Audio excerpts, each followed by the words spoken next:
All right, well, let's see. About time to kick us off. We're going to talk a little bit today about some of the tools that FBN provides its members to better understand seed performance across the network and get some support in placing seeds and finding seeds that might be a good fit for your fields. But first, just a quick introduction. My name is Kit Barron. I lead our data science and analytics team. I'm based out of San Francisco, originally from New Hampshire, and then my mom's side of the family is all from corn farming in Iowa.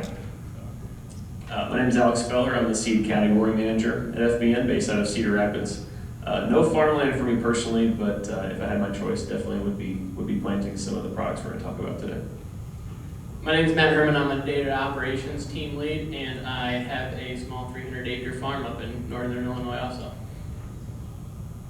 All right, so let's go to the next slide. I'm going to start off and talk a little bit about network data, and we're going to talk about trials for a minute. There are a lot of different ways to do trials, and I want to first pause on kind of small plot trials that run by university, and these are real tons of value to the industry, to science. It's some of the most unbiased research. Meticulously designed experiments in controlled environments. Their ability to control pretty much everything except the genetics is pretty impressive. There's often a very kind of robust selection of brands and varietals and hybrids represented, and often there are multiple research sites. So tons of great rigor goes into those programs. That said, you look at the plot trial design. I was looking at this one from University of Illinois. You kind of sum it all up, and it represents about 0.033 acres per hybrid. So there's a real limitation in terms of the total acreage that's represented by these plot trials. It's also a highly controlled environment, so you don't necessarily see how the particular genetics perform out in the wild. So you might consider, and I'm a former Monsanto employee, but maybe we go to the next slide. Going with one of the seedco or retailer trial programs, and there's some great ones out there, and they often are pretty representative of real-world conditions.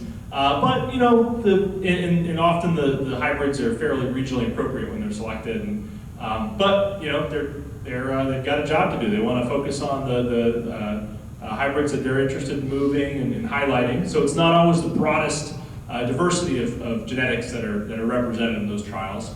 And they don't always publish all the results and make it available to everyone who's affiliated. And at the end of the day, it's considered a sales tool in a lot of regards. And so there's probably legitimate questions about are the designs as rigorous as they could be? Are they putting the competitor's hybrid in the most favorable conditions? I don't know, but I think it certainly raises some questions about bias.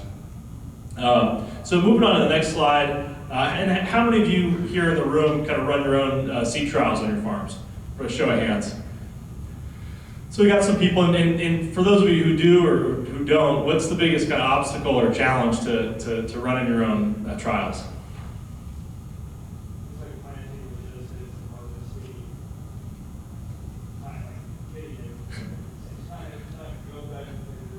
Yeah, there's never enough time, and then like you're 15 miles from the seed shed, you're at the trial plot, and you're I'm not going to go change the hopper and clean it out. And so yeah, they're complicated and time intensive, but you can't get closer to your own conditions than that, right? And you get to test exactly what you want to. But the time complexity, the operational complexity, just cleaning the data and making sure you're doing it right, that's challenging with monitor calibration and everything. And you just can't dedicate too much of your productive land to test everything that you might want to. And so just to kind of put emphasis on this, we're thinking about, all right, for a 2,000-acre farm, if they wanted to try every combination of 20 varieties, 11 soil types, and 5 seeding rates, how long do you suspect that might take? How many years would you have to be at it? Let's say 100 acres per variety. Any guesses?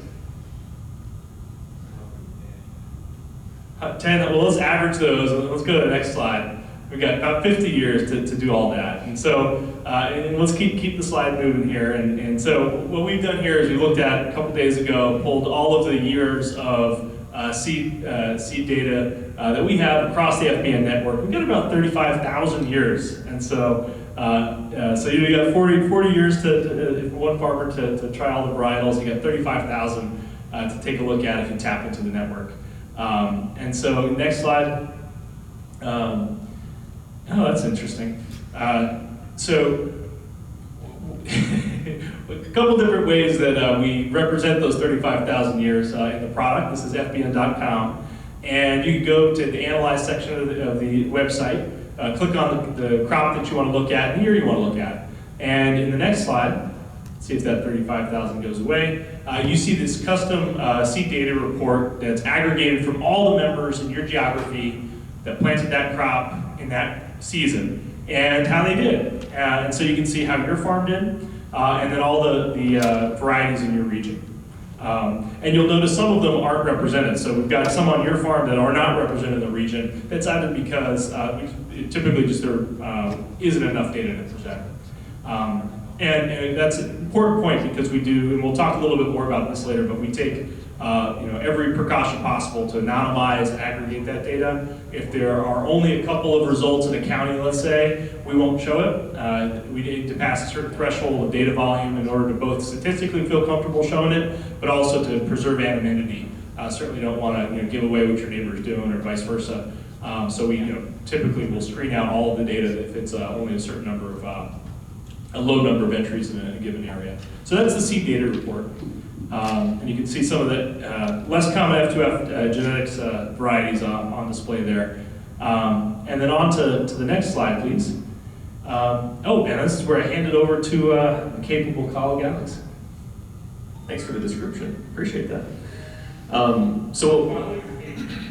Capable was the one, that was good. So we'll talk now a little bit about the how. Kit has done a really good job explaining what and why when it comes to the data tools. We'll talk about the how and what kind of assets are available to you as members immediately, right now. But first I wanted to camp on a point that Kit made, which is what we're accustomed to when it comes to seed placement and seed selection. A lot of it's driven by personal interactions with dealers or sales reps. We're used to seeing yield results kind of given in a spreadsheet format that shows yield, if we're lucky, maybe moisture, population, details about row spacing, things like that. The goal with Seed Finder, this first tool we're going to talk about, is how do we take that but make it more of an asset that growers can use to filter data in ways that make sense to them. So I don't know about you, but I've scoured the internet from time to time looking for yield results on specific varieties out there in the industry, and wouldn't you know that the products that perform the best happen to come from the website of the company that sells that product. Isn't that weird? That's so weird. So with Seed Finder, what we're trying to do is get rid of that bias that Kit mentioned. And truly, you could see many products that you think perform really well or that you've seen positive yield results in anecdotes, and in aggregate, they do maybe a little bit better, maybe a little bit worse. My other caveat when we talk about these tools is, we're going to do some demoing here, but in reality, we could spend hours demoing the tools that are available to you for free right now with an FBN membership. Take advantage of that. Don't just take our word for it. Go in there, explore the app, explore on your desktop, whatever you're most comfortable with. Make sure that you're using these tools. So first up is Seed Finder. Seed Finder is probably one of the most, I would say, commonly associated names with a product that FBN has produced, an FBN. Seed Finder is an aggregation of a lot of information for specific seed varieties. Yield is definitely a component of that, but as we'll see, it's about much more. So what we're trying to do is provide data sets that identify successful farming practices by product with the stipulations that growers have entered into the system. So first we filter. That's going to be a common thread with all these tools, is that we have to make sure that whatever filters we've set are accurate. I have logged in before, been very shocked at how poor a product was performing or how little data we had on it. And it's because I had some ridiculous filter in there. So make sure that you're filtering properly. And then view the product performance by the attributes that we'll take a look at on the next slide. So a quick demo here. What you see is, if you log in on the desktop, this is the landing page. My name's not Bradley, so apologize for that. Farmer2Farmer is back. You guys should get tickets. Caffeine, that was a joke. Come on, guys. So the way that we navigate to Seed Finder is to click on Analyze here at the top. And as Kit mentioned, the Analyze and Shop features are separated here for a reason. So in Analyze, you'll see some options here. We're going to click on Seed Finder next, and then we'll click on My Operation a little bit later in the presentation. So the first thing you'll notice is that Seed Finder does populate these filters. If you have never used it before, you'll see this just completely opened up. In this case, we were looking at corn as the crop, and then every other filter here is pretty much as open as it can be. So for the crop data, you can obviously select something that's not corn. This list is a little bit longer than what you'll see as the previous crop. For a year, we go all the way back to 2006 or as recently as 2022 data. And for locations, this is where you can select either state or province. For those of you who are coming in from Canada, we do have province as one of the filter options here. Relative maturity, self-explanatory, and of course that will change based on the crop that you select. In this case, we're going to go in days for corn. And then trait, we can sort by two different ways. Here in the drop-down, we can select multiple options. And then at a glance, you can also see if the product that you're highlighting or the product that you're interested in has different tolerances, different methods of control for pests. And you can kind of see it that way as well. It does get a little bit confusing if we're not using those, so just be careful that when you click on a product that you know the trait type that you're looking at. For seed company, a long list of different brands you can take a look at. Soil type and soil texture are again somewhat self-explanatory, but it's worth pointing out that these are factors in the data that's coming into FBN that can affect the results that you see. So I wanted to call that out. Again, previous crop, not as long of a list, but still something that's relevant for decision making. And then irrigation and drainage are, they're either irrigated, they're not, drained or not, and you can select all if that's what you want to do. But if you know the management practice that you're going to be working with, definitely feel free to use this as you filter your data. So in this case, we're going to leave it all open and just see what's the product that's received the most acres of contribution across FBN's network. And that is Pioneer P1197, over 700,000 acres worth of data. If you sort that column in the reverse, you'll see the opposite. Channel variety that had a whopping 254 acres contributed. So if we sort it back to where we see this at the top, right now we're looking at this sorted by acres in FBN, top to bottom. We'll see the average yield of 210.5, and we'll also see the typical yield range. And the reason we do this is because we want to look at this as a bell curve. We understand that the average yield, again, that's that Excel spreadsheet kind of communication of yield that's not incredibly helpful because the performance is on a spectrum, it's not just a number. And the average price per bag much the same way. As Matt pointed out in our last presentation, the reason that we have something of a range on price in this case, as we'll look at a little bit later, is we're looking at all trait types of the genetics for Pioneer P1197. So we're going to have some variation. We'll talk about that in a little bit. If we click on Pioneer P1197, this is the screen we'll see. Again, all of our filter options are available to us there. And the first thing it shows us that it has sufficient data to display is the yield by nitrogen applied in pounds per acre.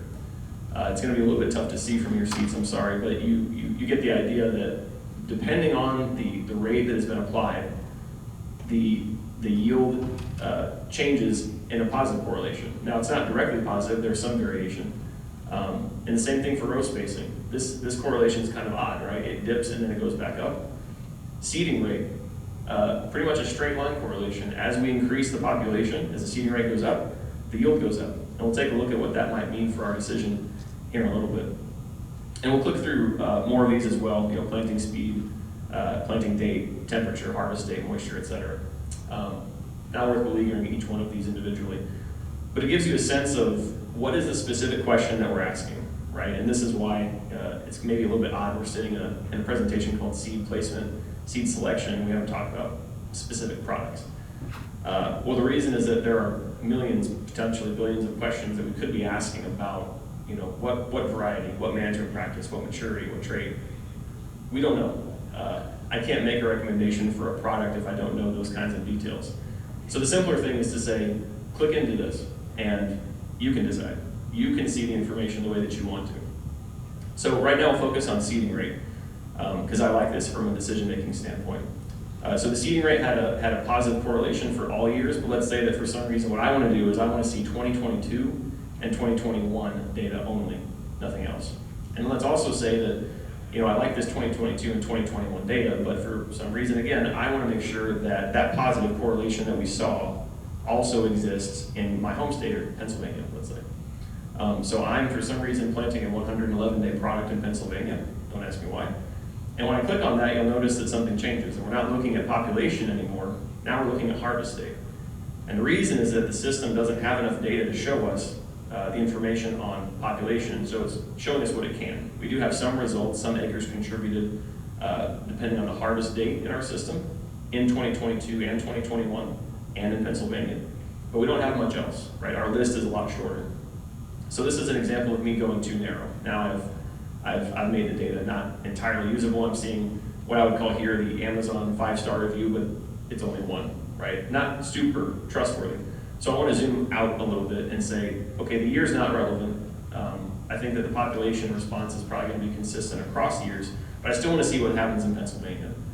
And so again, some variation here, but a really clear indication that based on this data, I still need to crank up the populations for a positive response. So we just looked at one dimension of one product that we may be considering in one state. Obviously, the ways you could, you know, the permutations here are pretty much endless. And so the whole point of this is not to say, here's the seed selection tip that you need that's the silver bullet. There is no silver bullet. What we're trying to do is, again, equip growers to be able to ask the right questions for their farm and then find answers as quickly as possible. So that's one glance at Seed Finder. Let's go to the next slide. The next tool is kind of in the same location as we'll see. It's called price transparency. And as you can imagine, this made us a ton of friends in the seed industry. I say that very sarcastically because it was not very popular. When we're showing, you know, what are some of the practices that go on out in the field that are a little bit less than transparent when it comes to pricing. And so this not only helps keep dealers accountable or keep sales reps accountable, but also just gives growers an idea of what the investment is going to be depending on the product that they may be choosing. So again, the key here is filter the data that's relevant. In this case, probably the relevance is going to be the most recent years. And of course the state, because there is zone pricing out in the seed industry. And then we're just going to look at the range of prices and the most common ones in the system. So let's go to the next slide. Picking up from where we left off with Pioneer P1197, what you'll see here is this is the exact same screen. We left off at looking at the performance information for this product. But what we're going to do is, instead of yield, this little tab that's underneath the name of the product, we're going to go just to the right of that and click on prices. So it's in the same location that we were in before, just a different tab. And again, in this case, we're starting off with no filters, all years, all states. And I point that out because in this case, you probably do want to do something that's more specific. There's going to be enough variation by year and by state that you're going to want to make sure you understand what the range is that you're looking at. But in this demo, what we're going to see is just to show you kind of for this product, the breadth of data contributions, we're going to leave those open for now. So as Matt told me in the last, or reminded me to say in the last presentation, the reason for this variation is that we're looking at everything from conventional to fully traded seed in this genetic chassis. So minimum price of 105, maximum price of 427, but the average is 247. Slight difference here on what is the average of all of the contributed data that we have versus the mean. So the mean is going to be this middle column of 233.48, and that's just what we would say is the most common. It's not the average, but it's the most common. So again, one example of how you can parse the data to get a source of information that is relevant for you in whatever decision you're making. Let's go ahead and go to the next slide. And then finally, my operation. So when we talk about seed placement and decisions that go into, you know, how am I going to select a variety?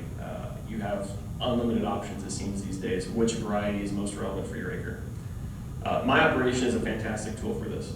And the reason that my operation is unique versus Seed Finder is that my operation looks at specific fields that you have uploaded to your FBN account and makes a recommendation based on those fields.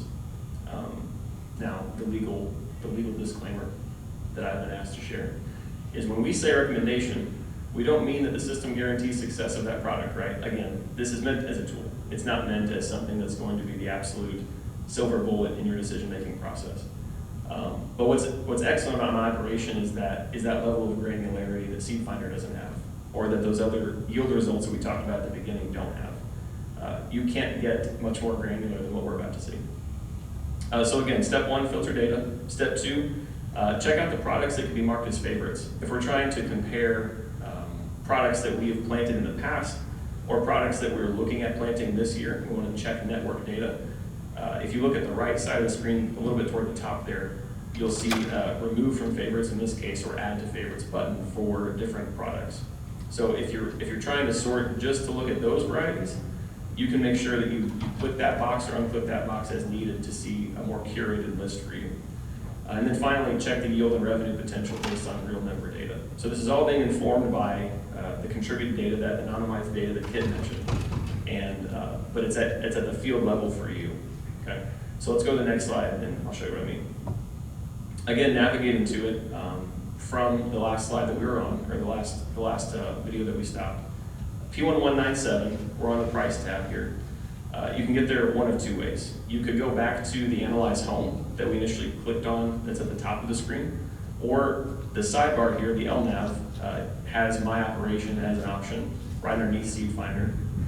And if you click the drill down there, you'll see a ton of options that we unfortunately don't have time to get into today. But you'll see that yield potential is second from the bottom when you click on My Operation as the menu item. And when you click on yield potential, the first thing you'll notice is that it's going to ask you for a field before it returns any results. And again, that's the level of granularity that we're looking for. So we're going to go ahead and select a specific field that's been created for this demo account and take a look at what would the data in the FBN network recommend, and then how would it compare to favorite products that we've already selected for our account.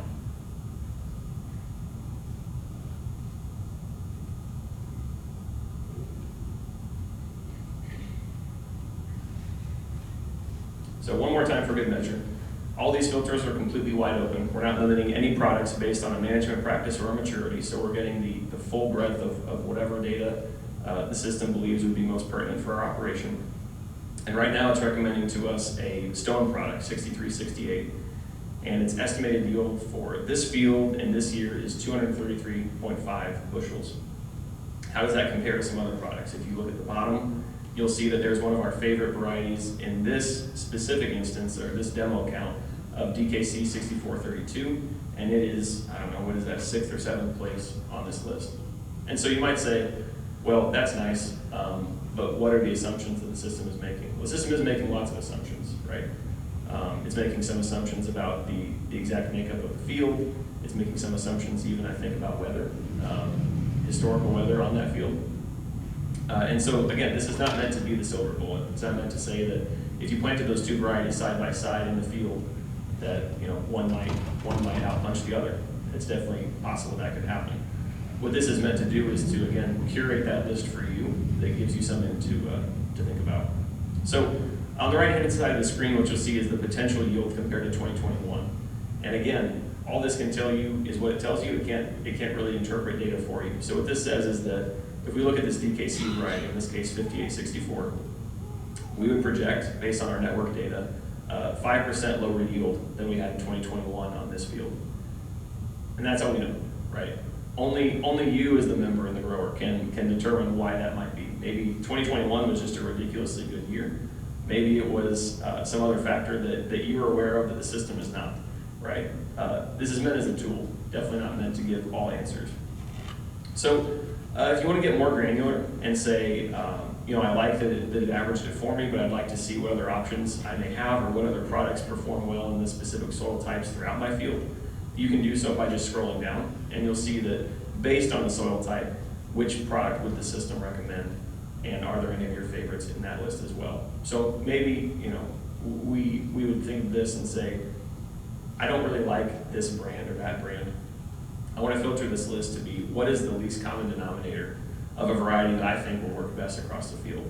And if that's not what the system says, that's fine, right? The whole point when we began with this topic is how can we sort the data in a way that equips you as the grower?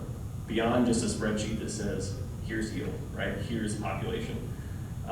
How do we do that and really round out the decision, round out the placement decision for you? So again, my caveat, please go in and work with these tools, get familiar with them. There's always a learning curve when it comes to technology, but I think you'll find that it's very much worth it. And for yield potential, there is a video link if you log in and click on something like this in your own account. You'll be able to see a video to walk you through anything that we didn't cover today. So to get the most out of that decision though, one of the assumptions that we made is that we had contributed yield data from prior years. So I'm going to kick it over to Matt, and Matt's going to share with us how we can contribute that data. Thank you. So yeah, so if you are interested in our benchmarking or any of our analytical tools, we have about 5 easy-ish ways to submit information and data to us, and I'll kind of go through each of these here individually. The first one I'm going to start with is the FBN app. The FBN app, next one please, sorry. The FBN app makes it really easy to submit invoice information, C-tag information if you're interested in the C-tag relabeling. Use your phone as literally a camera. Click on the contracts or invoices or others, click on the photo button, snap a quick photo of it. Takes my team about 20-ish minutes to actually take that C-tag, get it entered into your account and unlock everything. So in about a matter of a minute of taking a photo and submitting it, 20 minutes later you should have access to it. So the phone for any invoice, C-tag related stuff, really easy to submit that type of information. The next way is through the website. You can submit C-tags and invoices also through there if you have them. But the main one that I want to cover here is any monitor information from a USB. Next slide, please. I have highlighted the kind of the most popular-ish monitors that we have seen, and if we click on, for example, the case IH, it pops up with a screen on the right that says, hey, from your Pro 700 on the USB, you should be looking for a folder that ends in .cn1. Actually, it should look exactly like that example. It'll start with a 22, and then the numbers will be different, but it'll always start with a 22 because it's year 2022, and then end in a CN1. Click on Add Folder, click on that .cn1, let it upload, depending on your internet speed. Some of you may take a minute, some of you may take an hour, but let it upload, and then in about less than about 12 hours, normally between 12 and 24 hours, my team will have that information into your account. So that is the easiest way to submit that information if you have it on a good old USB, or I guess if you're really old school, the cards. They are still out there. The next way, integrations. We have 2 main integrations at this time. The biggest one would be John Deere. If you utilize My John Deere, you can integrate that with us. What does that mean? That means that if you link up these accounts, it will automatically once a day send over your files that you produce that day. So if you combine all day and you get 3 fields done at midnight, that will automatically send those files over to your FBN account, populate that night, so by the morning you will have that information in there. So that makes it easy. It means that you don't have to upload at the end of the year. As you go, your information, your benchmarking, your maps, all that will update as you are harvesting, planting, spraying, almost said applicating. Spraying. That stuff pulls over once a day. So it makes it really easy. You don't have to remember to upload at the end of the year. It's just kind of live streaming as you go. The case one's not quite as popular. I don't know many people that use it, but if there are people out there that do use it, you can integrate the same exact way. The hardest part is going to be remembering your username and password, but if you can remember that, then you can integrate. The next one will be, even if you have Climate Field View, we do not have like a direct integration with this or a direct link, unfortunately, at this time. But I just simply put some instructions here. There is an FAQ on our website. There's a couple other resources on our website that walk through these instructions. But we do have steps in which, if you have your plant harvest application info in Climate Field View, takes about 45 seconds. We can either do it on the website or we can even do it from the CAB app. So we do have instructions for that, but we do accept information getting shared over from there. Unfortunately, it's just not as live and as easy as John Deere is at this time. And then the last way is manual information. So this could be for a variety of reasons. Maybe you do not have monitors on your operation. I work in the data aspects of it, but my own equipment doesn't have monitors on it, I know. So I do it the old-fashioned way still. But, or even if you rent a piece of equipment or something for whatever reason, you can enter in application info, harvest info. In this example, enter in a date, select your field, select harvest, and you can manually enter in what your yield was. If it was 250 bushels an acre, put in 250 bushels an acre in that little screen right there, hit save. So you can track things manually, no matter what it may be. Next slide, please. And then for the show only, you have a chance to earn $25 in FBN bucks. If you come over to the FBN digital booth and upload, whether it be an invoice, seed tag, harvest files, field files, John Deere, any of that stuff. Or if you have questions on your account or data in general or whatever it may be, I am parking myself at that booth after these sessions for the next 3 days there. So come and find me, and I'm glad to talk and answer any questions anybody has. Great, and in case you haven't heard yet, these FBN bucks are used for merch at the store. So all the cool goods and clothes and snow blowers and whatnot can be purchased in part with FBN bucks. So stop on by the digital booth.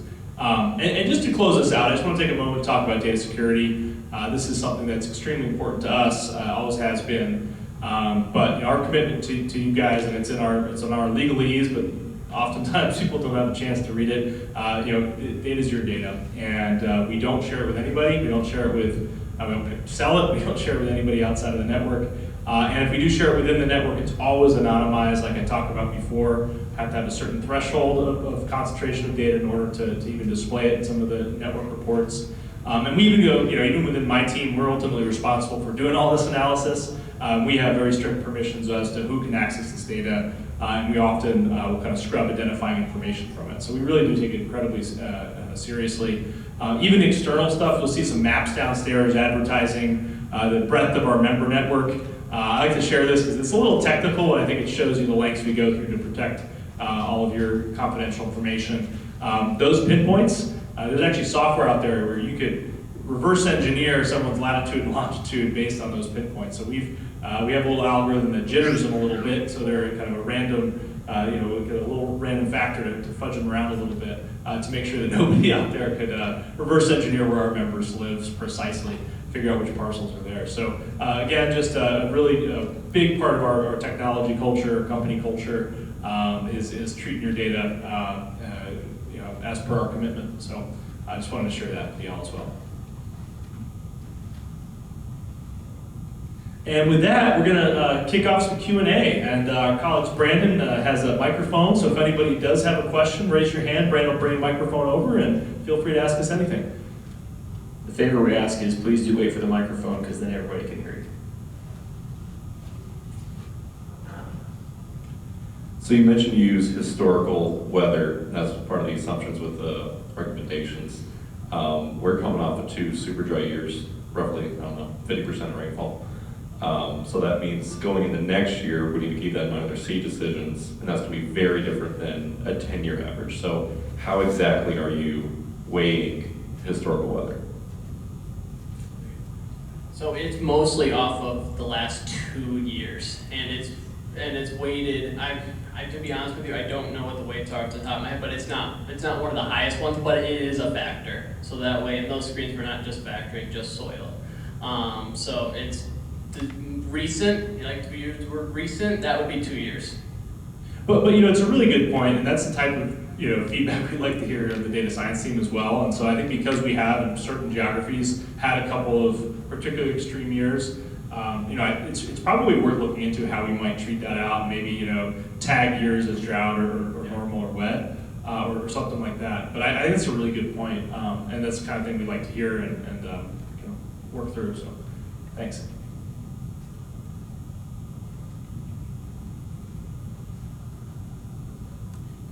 I jumped in kind of late there, so right in the middle of the recommendations with the seed and everything. A couple questions here. Now, all of that information, that's all from the farmers that put it in themselves, basically. And then with the price of the products, you said that you had the average price and then you had the median price, is that right? And then you kind of go off the median price to offset those major outliers, like somebody somehow got $100 corn. Yeah, that's right. The histogram kind of represents the median there, and then the average, the mean is kind of up above in the number. So. Okay, and then with new products that come out, so like a lot of the stuff that I've noticed looking through like the products you have, most of it is kind of older products that you have a lot of information on because it's been out for a while. So, we'll go to a seed representative and they'll try to push their new products to us and things like that. And is there anything that you see in the future that would be like predicting the future, so I know it'll be difficult, but is there any way that you kind of average that out to where, it's helpful based off the traits involved or things like that?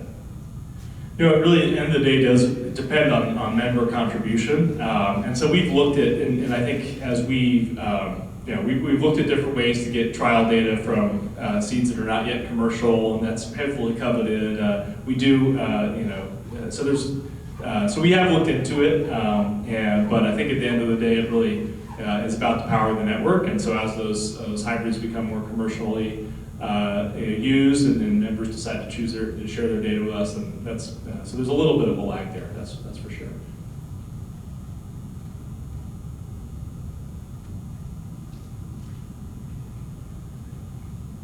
What about like a comparison feature? Like you showed zooming in on one specific hybrid. Do you have the ability, or do you foresee the ability of maybe comparing two side by side on the screen at the same time? It's not a feature that we have now, but it's a good concept. I think the only challenge with it then is, making sure that the number of samples is relatively similar as well. So we're not looking at an outlier and then one that has hundreds of thousands of acres of data, but it is a great point. Yeah. But you can select specific hybrids as in the seed selector? Is it one of the filters? I think the easiest way is probably to filter by maturity and brand, and then you'll pretty much get a shortened list. So if you're looking within brand, that's probably the best way to do it. You should be able to multi-select brands as well. So they may not be one column here and one column there, but if you filter it enough, you'll be able to see the two products that you're wanting to compare. Another way to do it too is you could share them, save them as favorites on your field. Yeah, for my operation, you could also do that. Save them as favorites so that they're always right there and accessible for you.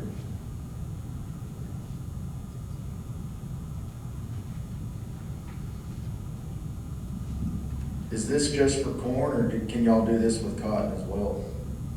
Any of the crops that are in the database will be in Seed Finder. So cotton would be there, obviously soybeans as well. I'm partial to corn, just because that's bread and butter for my career so far, and it's usually where we have most data being contributed. I think you mean cornbread and butter, but cornbread. That's right, cornbread and butter. That's right. But we do have data in canola and wheat and edible beans and sorghum and some cotton as well. Maybe the reason for the question is on the screen. It started with corn. It has to start with a crop. You're not going to be able to view crops side by side in the same grid on Seed Finder.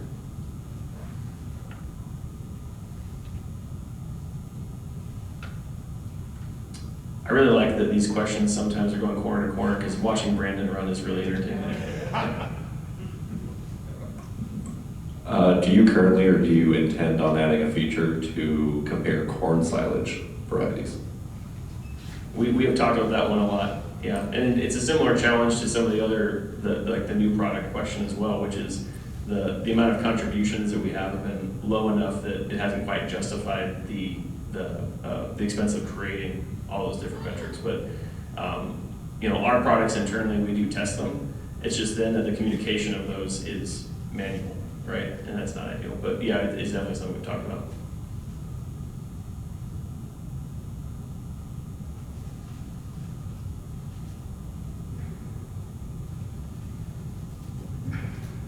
All right, well, if there aren't any other questions, or some questions do pop up later in the day, you can find us down. Matt and myself will be at the FBN Digital booth talking a little bit more about product, and Matt has a little station to collect data. And that's where you can get your FBN bucks in exchange for contributing data to the network. And Alex, where will you be later today? I'll be around the seed booth, and if you go to the seed booth, you'll also find some regional agronomists there who can help answer some more specific questions if you have them on our products or about Seed Finder in general. And the only other thing that I'll mention is that we'll probably be milling around here as well if you've got questions and don't want to try to find us in the giant room downstairs. And I think we also have some trial results of our F2F genetics and Paloma brands to share down at the seed booth as well. So there's some in-depth results from our own genetics this year as well. All right, well, thanks everybody for the time today. Really appreciate you coming in, and hope you enjoyed the rest of Farmer to Farmer.